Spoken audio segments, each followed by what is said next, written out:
1990 due to the LTT action. The railway track from Omanthai to Palay will be completed by next September, and the rest from Palay to Kankasanture will be completed by June 2014. The track from Madavachia to Madu will be completed in March next year, and the track from Madu to Talemana is expected to be completed 6 months later. Much of the irrigation infrastructure, including canals and tanks, has been restored in order to revive agriculture and farming. And major programs to upgrade drinking water supply and sanitation are also underway. Electrification has been expedited, and many regions that did not have power supply before are gaining this benefit for the first time. Provision of health care is being enhanced with the construction of new facilities and the restoration of old infrastructure. Schools are being restored and brought back to fully functionality. I'm also pleased to note that many private sector organizations have set up operations in the north, including financial institutions, supermarkets, boutiques, and shops. With the completion of demining and the completion of reconstruction in each area, the displaced civilians were resettled. By the middle of August, just over 3 years after the liberation of the north, the government has successfully resettled 240,067 IDPs. As at today, only 3,054 individuals from 866 families remain in the last functioning welfare village. These IDPs are from areas that have the highest concentration of mines, which have taken a little longer than expected to render safe. The government intends to complete the resettlement of all IDPs by the middle of this month. Resettling nearly 300,000 internally displaced people in just over 3 years is a significant and laudable achievement by any standard, and it has enabled the long-suffering people of the north to once again live their lives under the conditions of normalcy experienced by everyone around Sri Lanka. Alongside resettlement of the IDPs, another significant challenge before the government was in dealing with the LTT cadres who surrendered or were detained during the humanitarian operation. It is important to stress that the approach adopted by the government has been different from the usual approach adopted in these circumstances. Instead of seeking to prosecute and punish all these ex-LTT terrorists, the government placed the vast majority of them in rehabilitation programs from the first day onwards. This was because of His Excellency the President's vision that the former LTT cadres had been misled and deserved an opportunity to see the error of their ways and reintegrate with the society. As such, they were placed in a comprehensive rehabilitation program, which was overseen by the Bureau of Commissioner General of Rehabilitation. A special UNICEF-supported rehabilitation program was organized for the 594 child soldiers who had surrendered.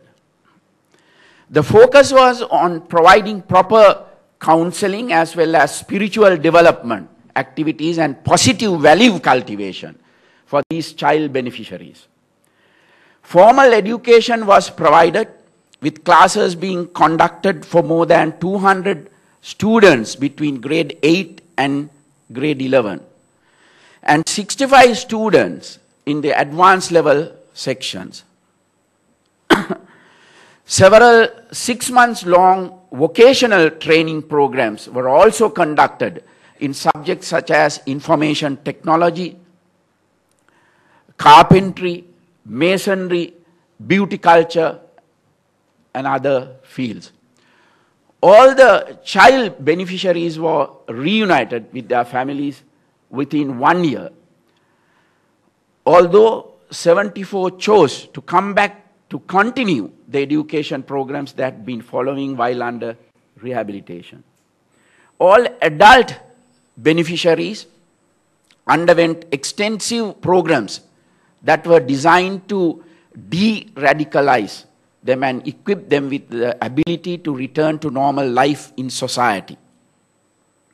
It is very important to stress the fact that several international agencies and non-governmental organizations such as the IOM and UNICEF were given free and unfettered access to rehabilitation centers. So too were diplomats, media personnel, lawyers, and the family members of the beneficiaries. Counseling was a major component of the rehabilitation program. Special training and periodic refresher training was provided to center administrators on how to provide psychological first aid and counseling. The counseling program was designed in partnership with the Ministry of Healthcare and Nutrition, Ministry of Social Services and Social Welfare, and many family norms they had left behind when with the LTTE.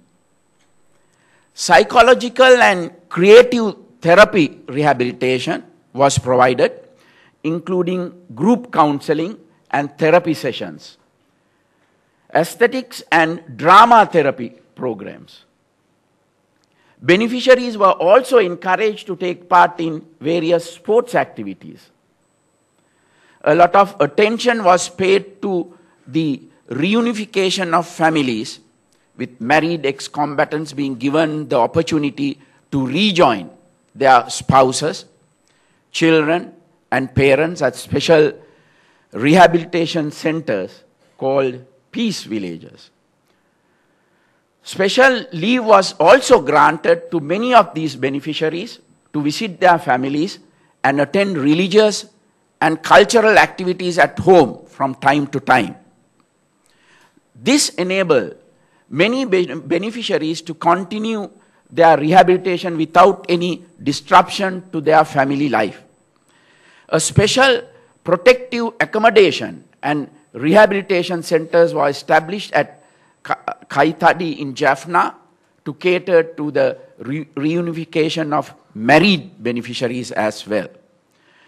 A special program for catch-up education was provided in collaboration with the Education Ministry for young adults in rehabilitation. 46 different vocational training courses were also provided to the beneficiaries. These courses were centered on many different fields, including agriculture, industry, services, and entrepreneurship. Substantial opportunities were provided for training information technology with assistance from private sector implementation partners. And a computer lab was set up with the capacity to train approximately 100% at a given time. The reintegration of the rehabilitees to society took place only after trained counselors assessed their preparedness to adapt to society and resume normal lives. Reintegration programs were conducted at various stages, including a large ceremony that was held at Temple Trees in September 2011 in the presence of His Excellency the President. In all, 10,973 rehabilitees have been reintegrated to society as of today. 121 released in 2009, 5,227 were reintegrated in 2010, 5,027 were reintegrated last year, and 598 have been reintegrated so far this year. Only 636 beneficiaries remain in rehabilitation, and this is because they require more time to recover from LTT indoctrination and regain full capability to lead a normal life. The effectiveness of the rehabilitation program is indicated in a research that is being conducted by Dr. Kruglansky and Dr. Gelfland of the University of Maryland, College Park in the USA. This research, which is based on a study of more than 550 individuals, has indicated that there has been a significant decline in the beneficiaries' support for violence. The decline in support for violence has been strongest in those beneficiaries who were deeply invested in the terrorist agenda, therefore implying that the rehabilitation program has been effective even for the most hardcore LTT cadres. In addition to the LTT cadres who surrendered at the end of the humanitarian operation, nearly 4,500 more had been detained previously. Only very few cadres have been identified for prosecution and are being dealt with through the legal system, and because of their high-level involvement in LTT activities. Action has been taken to expedite the hearing of their cases in the courts. All the others were sent for rehabilitation and reintegrated to society. All reintegrated beneficiaries of the rehabilitation program have been given an unparalleled opportunity to resume normal lives in the society.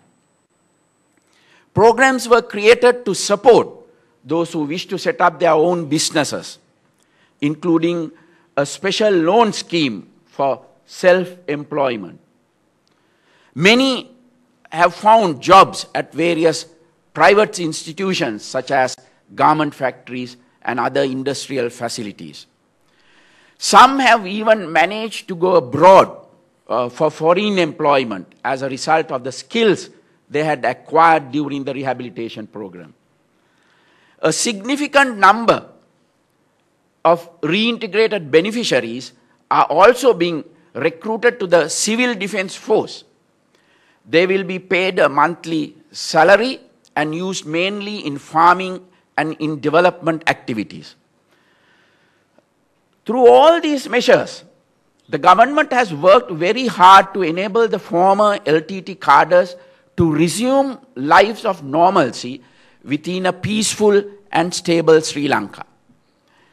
In restoring normalcy throughout the North, the progressive removal of the various restrictions that used to be in places as a result of the conflict has been a very significant step taken over the last few years. Restrictions used to be in place on travel to the North, including restrictions on foreigners, media personnel, and staff of both foreign and local non-governmental organizations. With the removal of these restrictions, there is complete freedom of movement in the North today. Large number of local tourists travel from north to south and from south to the north on a daily basis. Large number of visitors from abroad have also come to Sri Lanka over the past 3 years.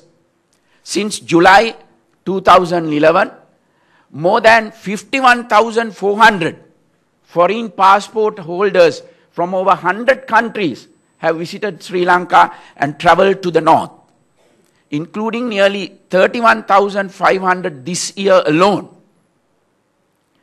A considerable number of them were expatriates visiting their ancestral homes and properties and their relatives in Sri Lanka.